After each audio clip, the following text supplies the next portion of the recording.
থেকে দেখে নিতে পারেন। ইরফানের দিকে অবাক হয়ে তাকিয়ে থাকে, তারপর পেছন ফিরে দরজা টান দিতেই খট করে খুলে যায়। আর কিছু না ভেবেই দৌড়ে রুম থেকে বের হয়ে যায়।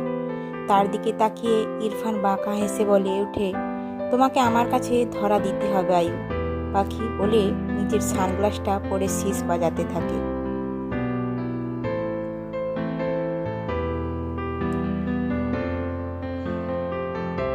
আয়ানা দৌড়ে নিচে নেমে আসে। হঠাৎ সজোরে ধাক্কা খায় তুতুলের সাথে। তুতুল আয়ানার হাত ধরে বলতে লাগে, কি হয়েছে তোর? আবার চোখ মুখের এই অবস্থা কেন? নিশ্চয়ই ভয় পেয়েছিস। তোকে একা ছাড়া একদম ঠিক না। তুই একা থাকবি মানে কোনো না কোনো কাণ্ড ঘটাবি। এবার বল, কি দেখে আবার ভয় পেলি? অন্ধকার দেখে দিই, মিথ্যা কথা বলল। আমি জানতাম এমনটা হবে। কেন এত ভয় পাস আয়ু?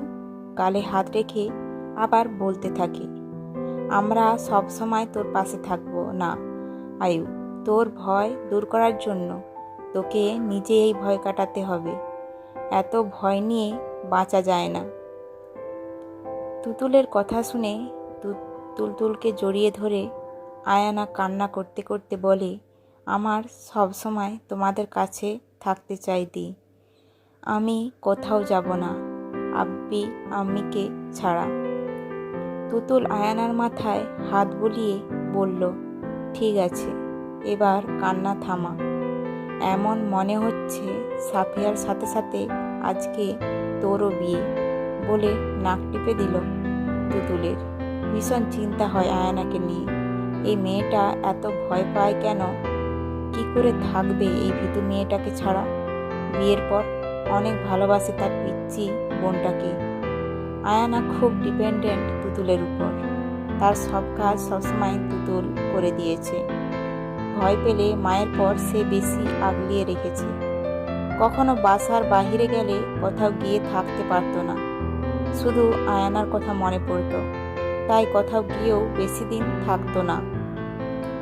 আয়নারও একটু মন টিকে না তুতুলকে ছাড়া। দুজনে দুজনার চান। আকাশের ছোট ভাই থাকলে অবশ্যই আয়নাকে তার বউ বানিয়ে নিয়ে যেত। তাহলে তো আর তার পিচ্চি বোন থেকে দূরে থাকতে হতো না। কিন্তু দুর্ভাগ্য, আকাশের কোনো ছোট ভাই নেই। এসব ভেবে আয়নাকে ওয়াশরুমে নিয়ে মুখ ধুইয়ে নিয়ে আসার সময় লাভিয়া দৌড়ে আয়ানা আর তুতুলের কাছে যায়। গিয়ে হাঁপাতে হাঁপাতে বলে, তোমরা দুজন এখানে? আমি সব জায়গায় খুঁজে ফেলেছি। লাভিয়ার অবস্থা দেখে আয়না তুতুল দুজনেই অবাক হয়ে যায়। তুতুল এসে লাভিয়ার কাছে এসে বলে, কি হয়েছে লাভিয়া? এমন হাঁপাচ্ছিস কেন? সব ঠিক আছে তো? কিছুটা চিন্তিত হয়ে। কিছু ঠিক নেই দি। আয়নার দিকে তাকিয়ে বলে, আয়ানা চল, তোকে মামা ডাকছে, খুব জরুরি। লাভিয়া বলল, আমাকে ডাকছে কেন? কিছুটা তোতলিয়ে বলল আয়ানা। কি হয়েছে বলতো লাবু? আদর করে লাবু বলে ডাকে। এমন টেন্স কেন দেখাচ্ছে তোকে? সব ঠিক আছে তো? তুতুল বলল, আমি কিছু বলতে পারবো না দি, তোমরা চলো প্লিজ। হাত মুচড়াতে মুচড়াতে বলল, আচ্ছা ঠিক আছে চল আয়ু, বলে হাত ধরতে নিলে আয়না কিছুটা পিছিয়ে যায় আর বলে, আমি যাব না দি, আমার কেমন ভয় লাগছে, সব ঠিক লাগছে না। ভীতু মুখ করে বলল আয়ানা। আরে কিছু হবে না, আব্বি হয়তো কোনো কাজে ডেকেছে, চল আমিও সাথে আছি তো, বলে আয়ানাকে নিয়ে সেন্টারের বিশেষ কক্ষে গেল। আয়ানা তুতুলের হাত ধরে রুমে প্রবেশ করল। ভয়ে ক্রমে কাঁপছে সে। কি এমন হয়েছে যে তাকে তার আব্বি ডেকেছে? রুমে প্রবেশ করতে শীতল এসে আয়নার হাত ধরে নিজের কাছে নিয়ে আসলো। আয়ানা তার আম্মির মুখের দিকে তাকিয়ে আছে। তার আম্মির মুখটা এমন দেখাচ্ছে কেন? চারপাশে তাকিয়ে দেখল রুমে জায়েদ আহমেদ একটা সোফায় হেলান দিয়ে চোখ বন্ধ করে রেখেছে। তার পাশে জায়েব আহমেদ তার মাথার কাছে সোফায় হাত রেখে দাঁড়িয়ে আছে। সামিয়া আহমেদ কিছুক্ষণ পর রুমে আসলো। জিসান তার সাথে, সাফিয়াও এসেছে। এক কথায় রুমে সবাই আছে। সাফিয়াকে দেখে ভয় পেয়ে গেল। তার তো স্টেজে থাকার কথা, সে এখানে কি করছে? সবার মুখ কালো, বোঝাই যাচ্ছে সবার উপরে বড়সড় ঝড় গেছে। আয়না তার আব্বিকে এইভাবে চুপচাপ থাকতে দেখে ভয় পেয়ে যায়। তাই জায়েদ আহমেদের কাছে যেতে নিলে শীতল আহমেদ আয়নার হাত ধরে ফেলে। তা দেখে অবাক হয়ে তাকিয়ে রইল শীতল আহমেদের দিকে। শীতল মেয়ের 2 হাত ধরে নিচের দিকে তাকিয়ে বলে, আমরা তোমার বিয়ে ঠিক করেছি আয়ানা, আর আজকে তোমাকে আংটি পরিয়ে যাবে। কিছুটা কাঁপা কাঁপা গলায় বলল। শীতলের কথা শুনে আয়ানার ভিতরে মোচড় দিয়ে ওঠে। তারপর কাঁপা গলায় বলে, কি বলছো আম্মি? আমার বিয়ে ঠিক করেছ মানে কি? আমার সাথে মজা করছো তুমি? বলে কান্না করে দেয়। আমি তোমার সাথে মজা করছি না আয়ানা। তোমার মনে হয় বিয়ে বাড়িতে বিয়ে রেখে আমরা তোমার সাথে মজা করব?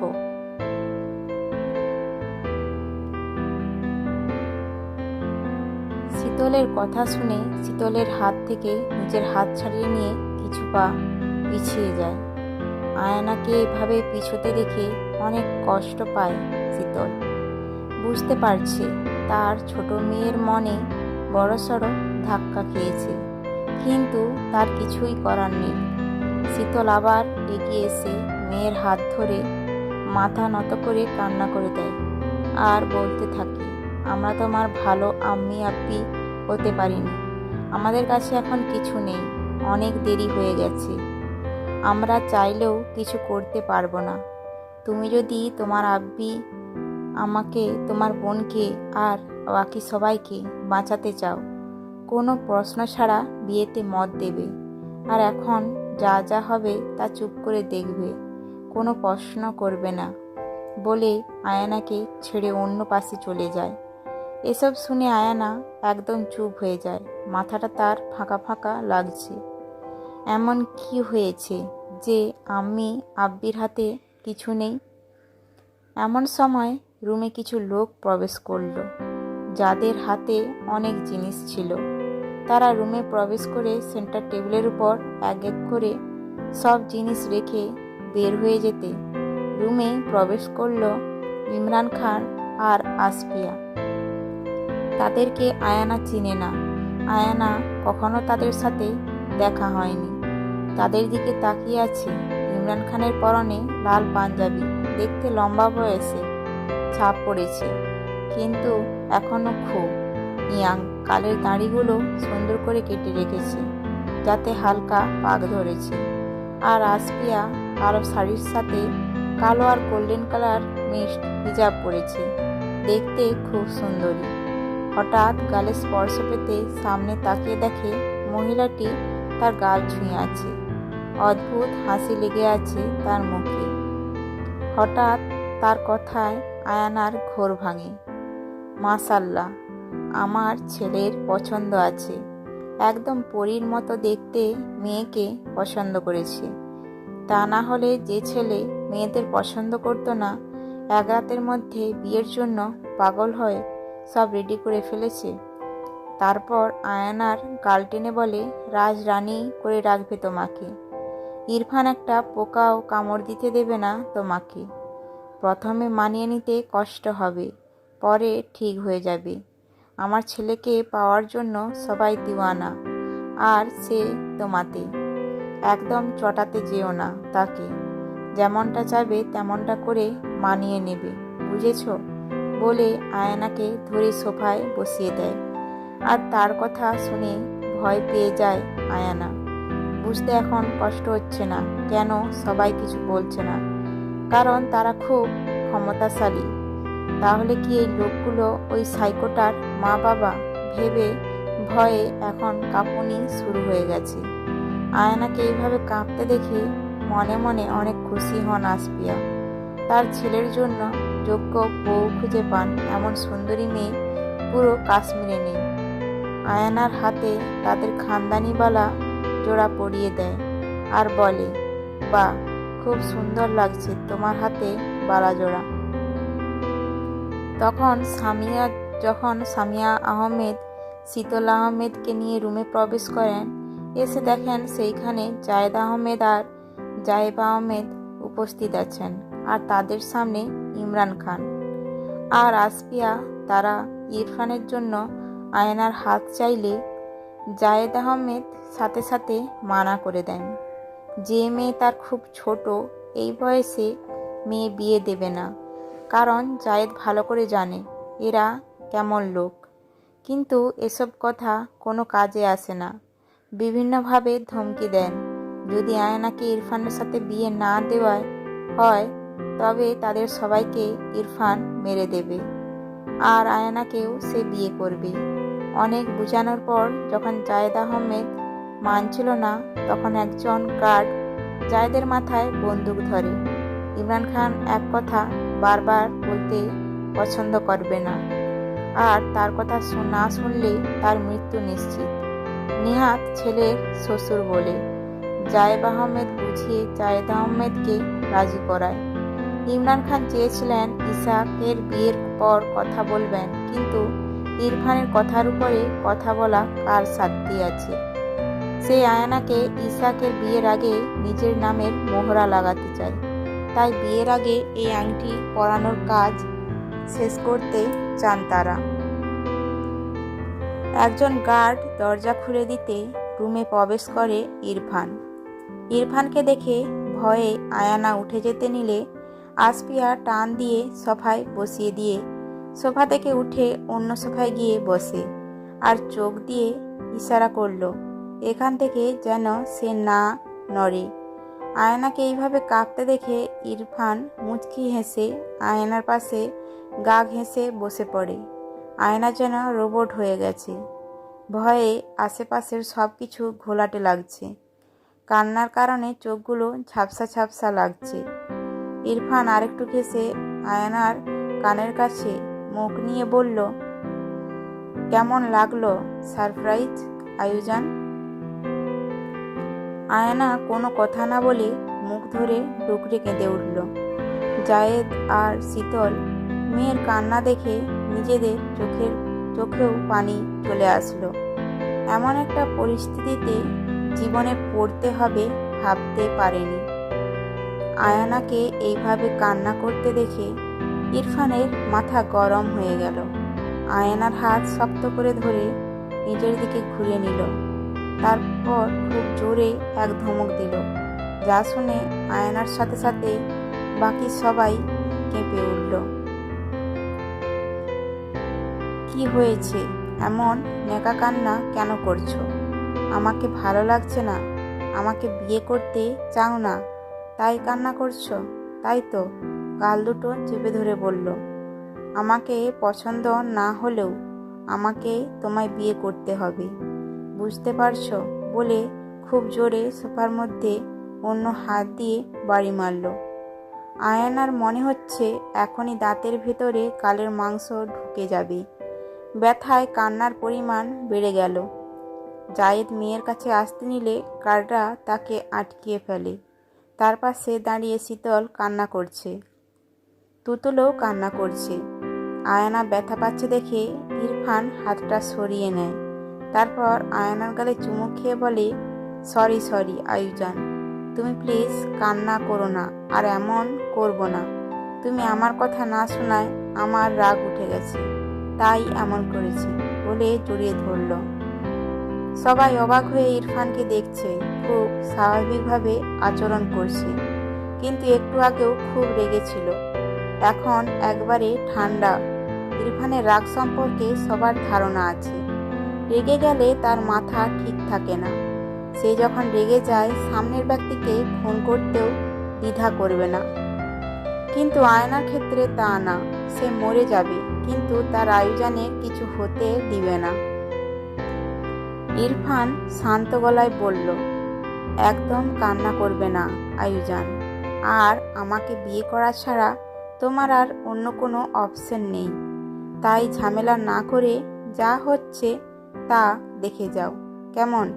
মুচকি এসে আয়নার চুলগুলো কানের পিছনে গুজে দেয়। আর আমার কথা না শুনলে কি হবে তুমি খুব ভালো করে জানো।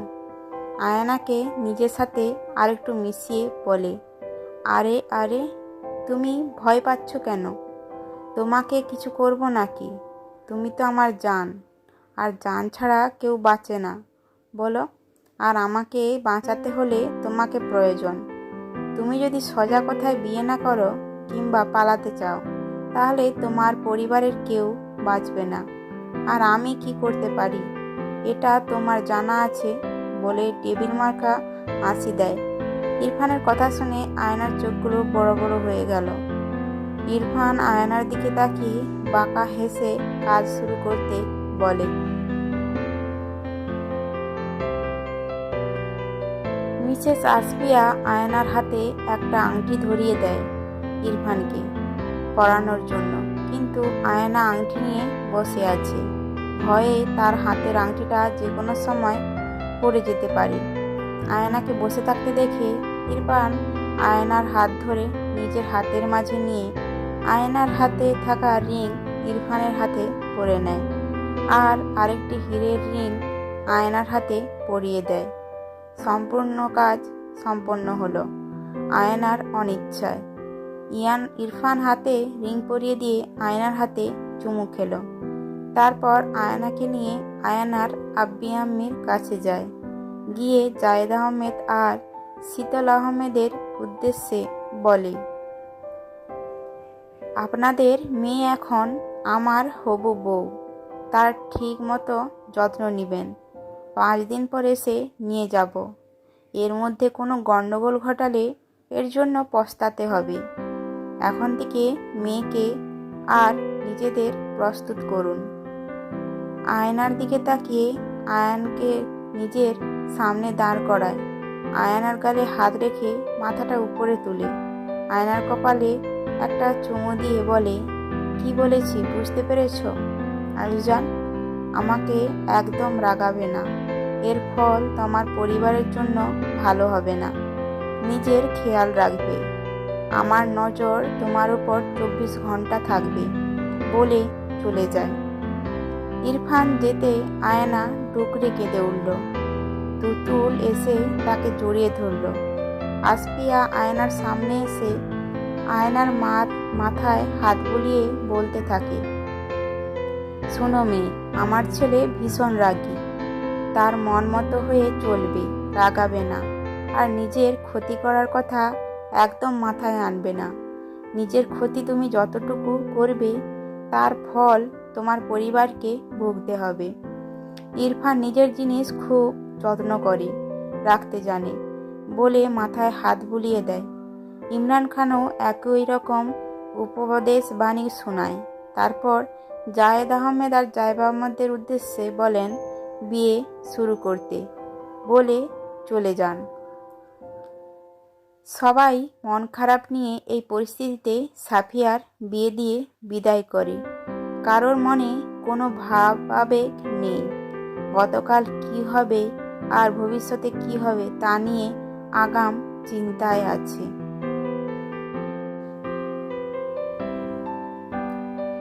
বারান্দার মধ্যে এলোমেলো হয়ে বসে আছে আয়ানা। হালকা পিঙ্ক কালারের টপস পরে আছে। কনকনে শীতে গায়ে কোনো শাল জ্যাকেট কিছুই নেই। শীতের কারণে গাল আর নাকটা গোলাপি হয়ে গেছে, চোখ দুটো লাল হয়ে ফুলে আছে। ঠান্ডার কারণে চকলেট কালারের ঠোঁট দুটো একদম শুকিয়ে গেছে। দেখতে একদম প্রাণ ছাড়া পুতুল মনে হচ্ছে তাকে। আজকে আয়না নিজের জীবনের হিসাব মেলাতে ব্যস্ত। কি পেয়েছে, কি হারিয়েছে, আর জীবন তাকে নতুন করে কি দিবে তার হিসাব মেলাচ্ছে।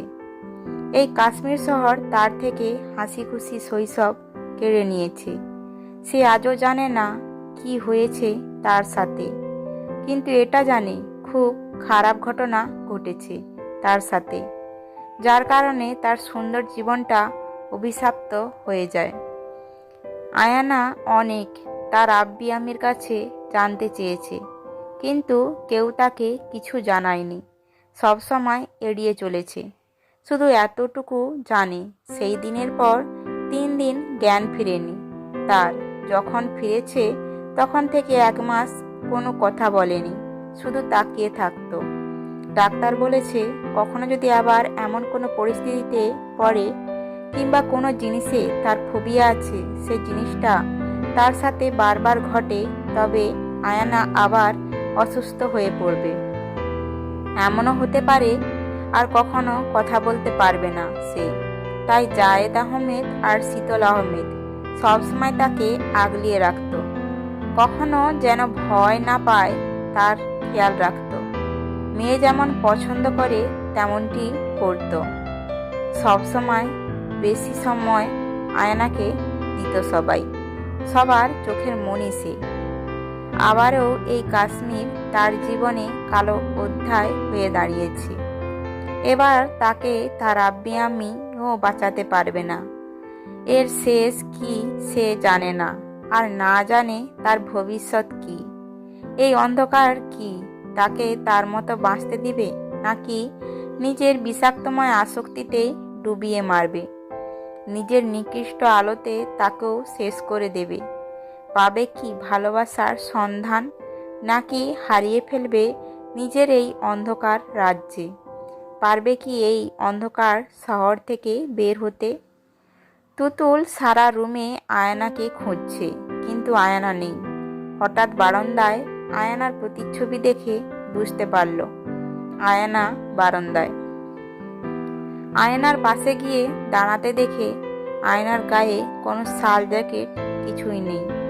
তাই তুতুল তাড়াতাড়ি করে রুম থেকে শাল এনে আয়নার গায়ে জড়িয়ে দেয়, আর ব্যস্ত হয়ে বলতে থাকে, কি হয়েছে আয়ানা?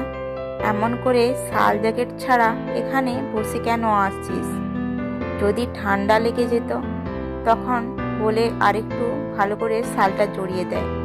কিন্তু আয়নার কোনো হাবভাব নেই, সে আগের মতো করে বসে আছে। আয়নাকে কোনো কথা বলতে না দেখে তুতুর আবার বলতে থাকে, জানিস আয়না, আমি তোর জন্য আজকে স্পেশাল হট চকলেট স্ন্যাক্স পাঠিয়েছি, চল খাবি। হাত টান দিয়ে, কিন্তু আয়না আগের মতো বসে আছে। আয়নাকে এইভাবে বসে থাকতে দেখে একটা দীর্ঘশ্বাস ফেলে, নিজেও বসে পড়ে তার সাথে। ছোটবেলা থেকে আয়নার মন খারাপের সঙ্গী তুতুল ছিল। সে শুধু বোন না, বেস্ট ফ্রেন্ড আয়নার। বোনের আগাম ভবিষ্যৎ নিয়ে অনেক শিহরিত সে। কি করবে কিছুই বুঝতে পারছে না। সব সময় ভয় পেলে সান্ত্বনা দিতে পারত, আগলিয়ে রাখত। ব্যথা পেলে নিজে ব্যথা লাগাবো করার জন্য মরিয়া হয়ে উঠত। কিন্তু এখন যখন বোনের সবচেয়ে বেশি প্রয়োজন, তার হাতে কিছু নেই। তুতুল আয়নার মাথায় হাত রেখে বুকের সাথে জড়িয়ে ধরে। আজকে আর সান্ত্বনা দিবে না। আজকে সবচেয়ে প্রয়োজন আয়নার সান্ত্বনা, তাও দিবে না। কি দরকার শুধু মিথ্যা আশ্বাস দিয়ে, যেখানে সত্যিটা আয়না ভালো করে জানে। তুতুলের স্নেহের হাত পেয়ে ঝাপটে ধরে কান্না করতে থাকে আয়না। খুব প্রয়োজন ছিল এই স্নেহ ভরা হাতের। চারিদিকে নীরবতা, শুধুমাত্র আয়নার হিচকির আওয়াজ শোনা যাচ্ছে। বেশ অনেকক্ষণ কান্নার পর আয়না আস্তে আস্তে চুপ হয়ে যায়। তুতুল আয়নার মাথায় এখনো বিলি কেটে দিচ্ছে। দরজার ফাঁক দিয়ে মেয়ের অবস্থা দেখে চোখের জল ফেলে জায়েদ আর শীতল। মেয়ের সামনে দাঁড়ানোর সাহস নেই তাদের। কি মুখ নিয়ে দাঁড়াবে যখন মেয়ের সবচেয়ে প্রয়োজন তাদের? কিন্তু ভাগ্য তাদের সাথে বেইমানি করেছে। মেয়ের সুখের জন্য জেনে শুনে অন্ধকারের দিকে ঠেলে দিচ্ছেন তারা। সেখানে সুখ না দুঃখ কি আছে জানে না, কিন্তু তাদের হাতে কিছু নেই। মেয়ের সুখের বিবর থাকতে থাকতে কখন তাকে কালো ছায়া গ্রাস করেছে বুঝতেই পারেনি। এমনটা তো তারা আশা করেনি। তবে এমন কেন হলো? এমন একজন মানুষের হাতে তারা তাদের মেয়েকে সঁপে দিচ্ছে, যেখানে শুধু অন্ধকার আর অন্ধকার, যার হাত থেকে মুক্তি নেই তাদের মেয়ের। কথায় আছে, অতীত কখনো পিছু ছাড়ে না। অতীত একদিন না একদিন সামনে আসে। তবে কি সেই কঠিন অতীত সামনে আসছে আয়ানার? যেখান থেকে এত দূর পালিয়েছিল, আবার সেই একই জায়গায় এসে পৌঁছেছে। এবার কি আরো ভয়ানক আর বিষাক্ত হতে চলেছে তাদের অধ্যায়? রুমের সাথে একটা অ্যাটাচড বারান্দায় আরেকটা অ্যাটাচড কাঁচের মিনি ছাদ, দেখতে খুব সুন্দর। যে কেউ প্রথম এখানে আসলে ভয় পেয়ে যাবে, যদি ভেঙে পড়ে যায় সেই ভয়ে। ছাদের মধ্যে একটা বড় দোলনা, একটা কাঁচের গোল সেন্টার টেবিল, আর রুমের দেয়াল ঘেঁষে ফোমের ছোট বিছানা। চারপাশে কিছু সাদা গোলাপের গাছ, আজকেই নতুন আনা হয়েছে। মূলত আয়ানার সাদা গোলাপ পছন্দের, তাই বাড়ির বাগান থেকে শুরু করে প্রত্যেক রুমের বারান্দায় সাদা গোলাপের গাছ। বাগানে আরও নতুন ফুলের গাছ লাগানো হয়েছে, সব আয়ানার পছন্দের। সম্পূর্ণ বাড়ি সাজানো হয়েছে আয়ানার পছন্দের। শুধুমাত্র ইরফানের রুমের রং আগের মতো কালো আছে, যার মানে হচ্ছে ইরফানকে সব রকম মানিয়ে নিতে হবে আয়ানাকে। ছাদের দোলনায় হেলান দিয়ে একটার পর একটা ওয়াইনের গ্লাস গিলে যাচ্ছে ইরফান। অন্য হাতে মোবাইল, যার মধ্যে আয়নার একটা হাস্যোজ্জ্বল ছবি, যেটা বারবার হাত দিয়ে স্পর্শ করছে, জুম করছে আর ওয়াইনের গ্লাসে চুমুক দিচ্ছে। চোখগুলো রক্তের ন্যায় লাল হয়ে আছে।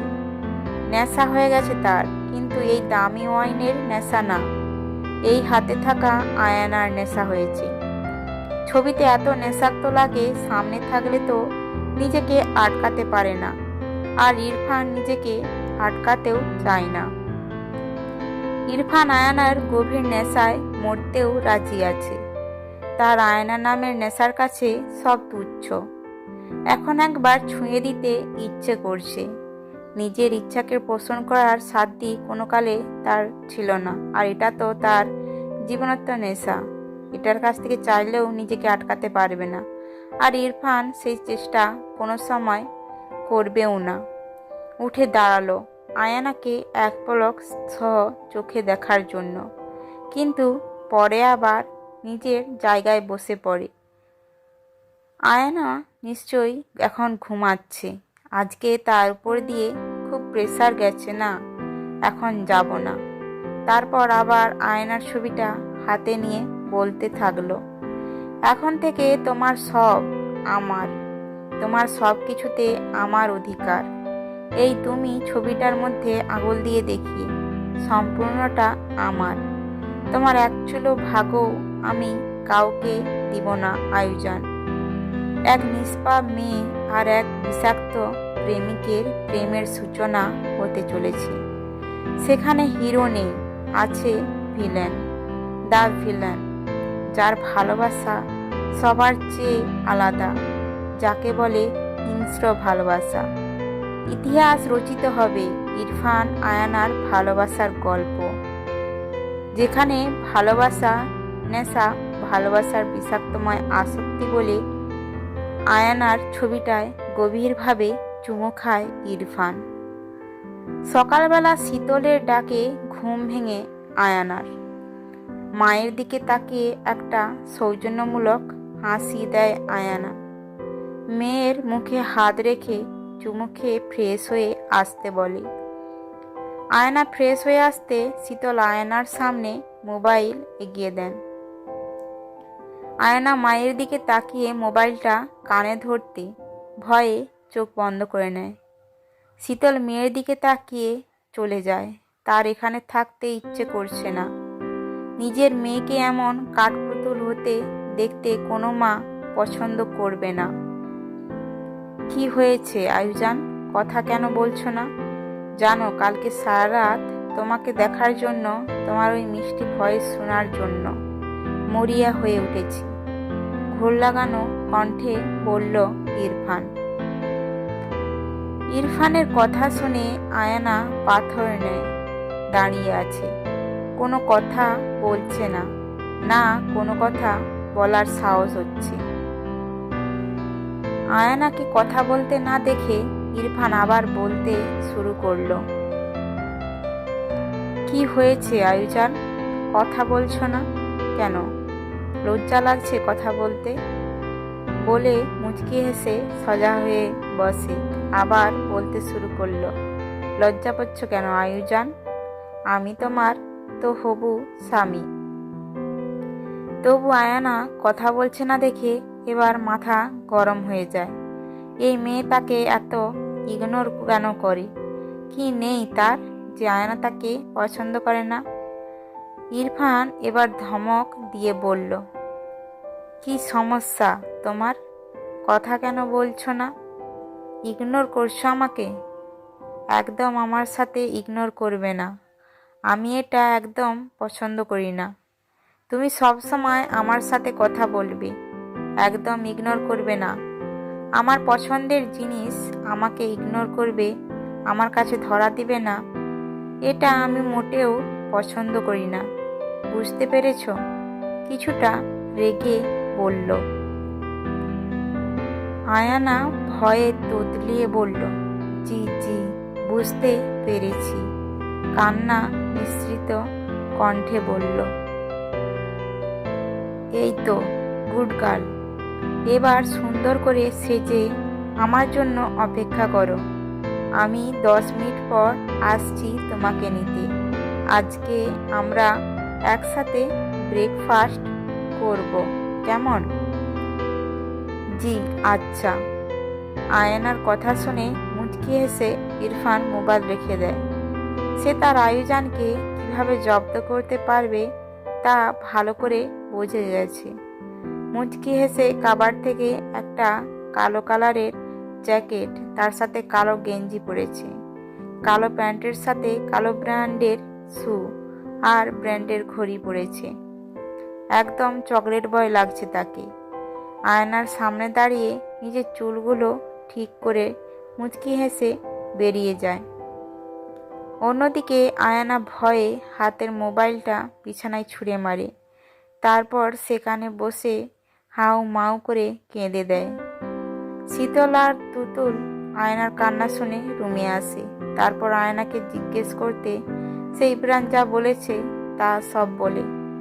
তার কথা শুনে শীতল আয়নার মাথায় হাত বুলিয়ে তুতুলের দিকে তাকিয়ে ইশারায় আয়নাকে রেডি করতে বলে চলে যায়। এর থেকে বেশি তার কিছু বলার নেই, তিনি নিরুপায়।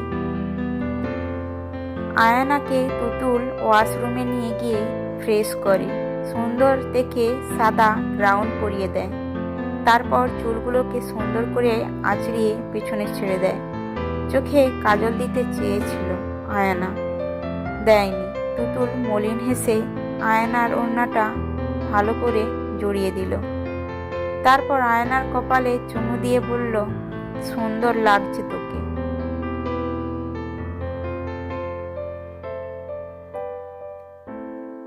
আয়নার কোনো ভাবাবেগ নেই, আগের মতো নীরব বসে আছে।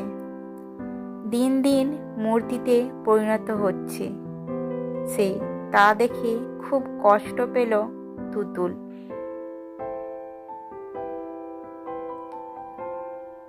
এই স্টোরির বাকি পর্বগুলি পেতে ডিসক্রিপশানে যেতে পারেন, সেখানে আমি সব দিয়ে রাখবো।